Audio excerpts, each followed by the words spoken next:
जो प्रचार केला तो अत्यंत पॉझिटिव्ह असल्यामुळे एक तर विकासाची कामे, दुसरी असलेल्या योजना आणि महायुतीच्या नेत्यांचं एकत्रितपणे केलेला प्रचार, या सर्व गोष्टी जनतेला भावलेल्या आहेत आणि म्हणून त्यांचा कल त्या दृष्टिकोनातून महायुतीकडे जास्त जाताना आपल्याला दिसतोय। या उलट जर पाहिलं तर महाविकास आघाडी त्याच्यातला एखाद्या दोन सभाचा अपवाद वगळता हे कधीही एकत्रितपणे लढल्याचे दिसून आलेलं नाही।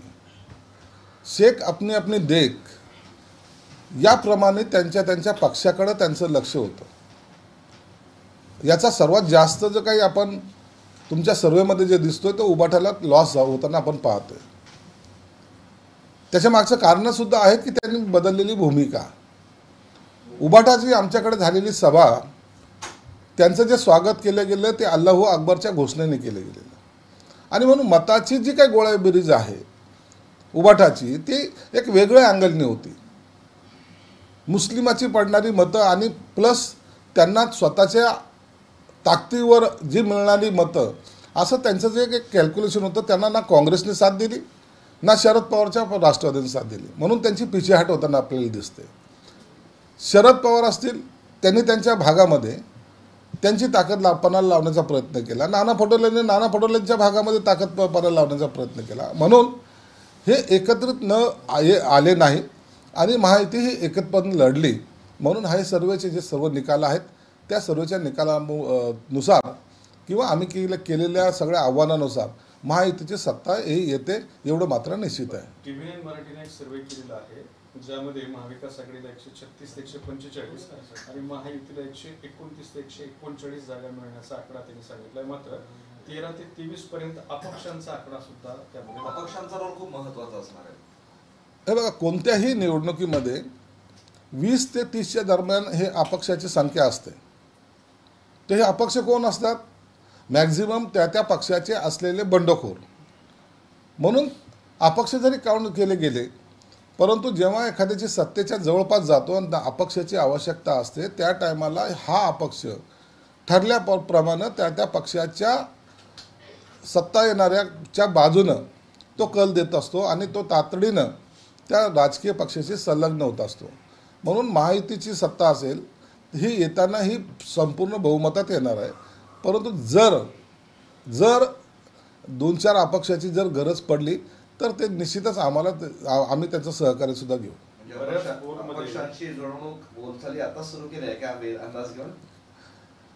राजकीय नेते कोणत्याही पक्षाचे असोत हे जुळवाजुळव करत असतात।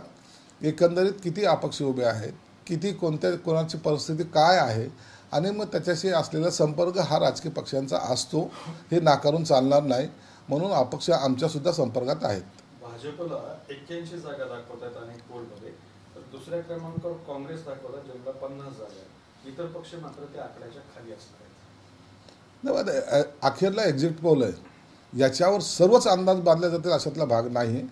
कधी आमच्या बाजूने जे असेल तरी आणि नसेल तरी, म्हणून आम्ही वाट 23 तारखेची पाहतोय। एकदा निकाल बाहेर येऊ द्या, निश्चित तुम्हाला माहितीची सत्ता आलेली दिसेल। बावनकुळे म्हणाले की देवेंद्र फडणवीस मुख्यमंत्री व्हावे ही भाजपच्या कार्यकर्त्याची इच्छा आहे। गरज भासली तर आणि गरज नसली तरी अपक्ष आमदार विकासासाठी आमच्या बाजूने असणार। निश्चितच बावनकुळेंनी त्यांच्या पक्षाच्या नेतृत्वाला मुख्यमंत्री व्हावं असं त्यांना वाटणं स्वाभाविक आहे। आम्हालाही वाटतं की मुख्यमंत्री एकनाथ शिंदेचा चेहरा घेऊन ही महाराष्ट्राची विधानसभेची निवडणूक आम्ही लढलेली आहे, म्हणून शिंदे साहेबाच्या चेहऱ्याला असलेली पसंती ही लोकांनी मतदानाद्वारे दाखवलेली आहे। म्हणून आम्हाला असं वाटतं की शिंदे साहेबाचा तो हक्क आहे आणि शिंदे साहेब मुख्यमंत्री बनतील अशी आम्हाला मनापासून खात्री आहे। डॉक्टर, मुख्यमंत्री कोण होईल? बोललो ना मी। संजय राऊत म्हणजे की 160 पेक्षा जास्त जागा येईल, त्याचा स्वतःचा एक वेगळा सर्वे। संजय राऊतचा हा सॅटेलाइटद्वारे झालेला सर्वे आहे। तो जमिनीवर पाय ठेवून कधीच सर्वे करत नसतो, तो उडता सर्वे ज्याला म्हणतात त्या प्रकारचा त्यांचा सर्वे असतो। म्हणून राजकारणामध्ये त्यांनी केलेले आत्तापर्यंतचे सर्व वक्तव्य जर पाहिले तर निश्चित त्याच्या विरोधातच मत किंवा निकाल आपल्याला पाहायला मिळतो. सत्ता जाणार म्हणलं तर सत्ता येणार, असे अनेक उदाहरणं आपल्याला सांगता येतील. म्हणून संजय राऊतने जे काही भाष्य केलं ते आम्ही शुभ संकेत मानतो आणि आमची सत्ता निश्चित येईल असं एकंदरीत आम्हाला वाटतं. काही राजकीय तज्ञांच्या मते असं आहे की गुवाहाटी पार्ट 2 आता घडण्याची शक्यता आहे, कारण निकाल लागल्याबरोबर हे सगळे आमदार कुठल्या तरी हॉटेलमध्ये ठेवले जातील, त्यांना परत बंदिस्त केलं जाईल, सत्ता स्थापन करेपर्यंत ही सगळे भानगडी. आम्हाला गुवाहाटी पार्ट 2 करायची आवश्यकता नाही. आम्ही आता दुसरा एखादा प्रदेश पाहू, त्याची चिंता तुम्ही करू नका. भारत भ्रमण आम्हाला करायची हौस आहे, आमचा देश आहे, आम्ही कुठं जाऊ कुठं राहू याची चिंता करण्यापेक्षा माहिती सत्ता येईल याचं आम्हाला त्याला आम्ही प्राधान्याने पाहतो. अनेक ठिकाणी मताचा टक्का वाढलाय, त्याचा फायदा कुणाला होईल असं तुम्हाला वाटतं? निश्चित माहितीला होणार आहे. अनेक ठिकाणी जो टक्का वाढलेला आहे, सर्व हिंदू बांधव असतील, सर्व जाती धर्माचे लोक असतील, मोदी साहेबांची घोषणा एक है तो सेफ है, बटेंगे तो कटेंगे ह्या घोषणेला सुद्धा लोकांनी पसंती दिलेली आहे. एक है तो सेफ है, बटेंगे तो कटेंगे आणि महाविकास या महाराष्ट्रामध्ये केलेली ज्या गतिमान पद्धतीने विकास केलेला आहे त्याचा सुद्धा निश्चित परिणाम या सगळ्या गोष्टीवर होणार आहे. चौथा आपला ज्या योजना आहेत त्याची झालेली प्रभावी अंमलबजावणी, या सगळ्या बाबी ह्या आमच्या पथ्यावर पडणार आहेत. म्हणून तो वाढलेला जो टक्का आहे तो माहितीकडेच त्याचा कल असावा. अदानीवरती अमेरिकेत फसवणुकीचा गुन्हा दाखल झाला, त्याच्यामुळे बऱ्यापैकी चर्चा होते सध्या. त्यावर आम्हाला काही कल्पना नाही, पण जर असेल तर तो त्यांचे ते वैयक्तिक बाब आहे, त्याच्याशी आम्हाला काही देणे घेणं नाही. केसरकर म्हणतात की जर सरकार बोलू शकले नाही तर आम्ही अपक्षांना सोबत घेऊ. अजित पवार, देवेंद्र फडणवीस सोबत काम करणारे सर्वाधिक अपक्ष आहेत, आम्ही ज्यांना तिकीट देऊ शकलो नाही तेच सर्वाधिक अपक्ष आमदार असतील. महाविकास आघाडीकडे अपक्ष आमदारांचा खूप कमी पाठिंबा आहे. मी पहिले सांगितलं की जे काही अपक्ष आहेत, काही लोकांना तिकीटं देण्यात आली नाहीत, त्यांनी केलेली काही अंशी बंडखोरी आहे आणि ते सर्वजण निश्चितच पक्ष म्हणून ते आमच्याबरोबर राहतील. आवश्यकता त्यांची भासली न भासली तरी आम्ही त्यांना बरोबर घेऊ. एक भक्कम सरकार देण्याचा जो काही प्रयत्न असतो ते देण्याचा प्रयत्न ह्या सरकारचा असेल, म्हणून अपक्षांची सुद्धा साथ निश्चित या वेळेला घेतली जाईल. विधानसभा निवडणुकीच्या एक्झिट पोल नंतर आता भाजप ॲक्शन मोडवरती आहे.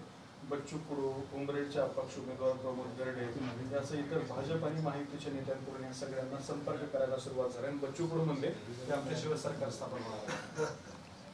23 तारखेचा निकाल लागू द्या. ज्यांना आव्हान प्रति आव्हान द्यायचं त्यांनी आता द्यावं. निकालानंतर खरी परिस्थिती कळेल, त्यावेळेला योग्य निर्णय हे वरिष्ठ नेते घेतील. मोठा भाऊ कोण आहे तुमच्यामध्ये, कोण राहील असं तुम्हाला वाटतं? आमच्यामध्ये मोठ्या भावाच्या भूमिकेमध्ये सध्याला भाजप आम्हाला दिसतंय आणि मोठा भाऊ जरी ते असले तरी आम्ही त्यांचे सख्खे भाऊ असल्यामुळं आमच्यामध्ये मतभेद होणार नाही. मागच्यासारखं जर सत्ता स्थापन करण्यासाठी जर इतर पक्षाची मदत लागली, अपक्षही कमी पडले तर तुम्ही कुणाला फोडणार यावर सुद्धा सध्या चर्चा सुरू आहे. तशी वेळ येणार नाही. आम्हाला आमच्या माहितीच्याच एवढ्या जागा येतील, आम्हाला इतरांची गरज पडणार नाही. गरज जरी पडत नसली तरी आम्ही काही अपक्षांना सरकार मजबूत करण्यासाठी बरोबर ठेवू.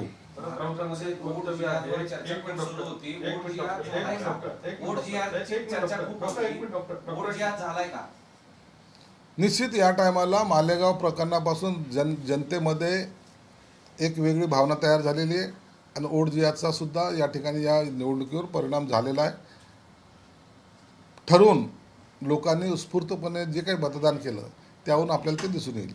बरं, 23 तारखेला संध्याकाळपर्यंत आम्ही सरकार स्थापन करू माननीय संजय राऊत. ते 22 तारखेला सुद्धा सरकार स्थापन करू शकतात, ते काहीही बोलू शकतात आणि जर सरकार स्थापन झालं नाही तर ते सरकार सिल्लोरोगच्या दारामध्ये जाऊन स्थापन करतील. असं आहे की 2 दिवस आहेत सरकार स्थापनेला, तेवढ्या वेळात पूर्ण होईल का राष्ट्रपती राजवट लागण्याची शक्यता आहे? 2 दिवस नाही आहे, 26 तारखेपर्यंतचा टाईम आहे. 23 तारखेला निकाल लागेल. 24 तारखेला सकाळी या संदर्भामध्ये बैठक होईल. त्यामध्ये नेता निवडीचं काम, नेता निवडीनंतर राज्यपालाकडे भेटणे आणि शपथविधीची तयारी करणे एवढाच काय तो भाग राहिलेला आहे आणि याला 2 दिवस पुरेसे आहेत. बरं, महिलांची टक्केवारी सुद्धा मोठ्या प्रमाणात वाढली आहे, तर तो टक्का काय सांगतोय? महिला भगिनी सर्वात जास्त खुश आहेत, कारण की त्यांना जे काही सुविधा दिल्यात सरकारनं, बसमधली सुविधा असो, मुख्यमंत्री माझी लाडकी बहीण योजना असो, मुलीचं शिक्षण असो, ह्या सगळ्या गोष्टी जर पाहिल्यात त्या महिलांना एक आधार वाटायला लागलेला आहे. म्हणून ह्या सगळ्या महिला भगिनी ज्या आहेत त्या महायुतीच्या बरोबर आहेत, म्हणून हा टक्का त्यामुळे वाढलेला दिसतोय. अब्दुल सत्तार हे तुमच्या जिल्ह्यातले एक मंत्री, तुमच्याच पक्षाचे, ते धोक्यात आहेत असं सध्या चर्चा सुरू आहे. मला वाटतं त्या ठिकाणी 80% मतदान झाल्यामुळे अब्दुल सत्तार धोक्यात येण्याचा प्रश्न येत नाही. ते प्रचंड मताने निवडून येतील असं एकंदरीत चित्र आहे. आपलं उचला ना. म्हणजे मला थोडंसं पिक्चरायझेशन करायचं. हे घ्या, मालक ज्याचे त्याचे मालकाने ज्याचं त्याचं घ्यावं. पुढारी तौफिक बंद कर, आउटपुट बंद कर. बारीक स्टॉप करो.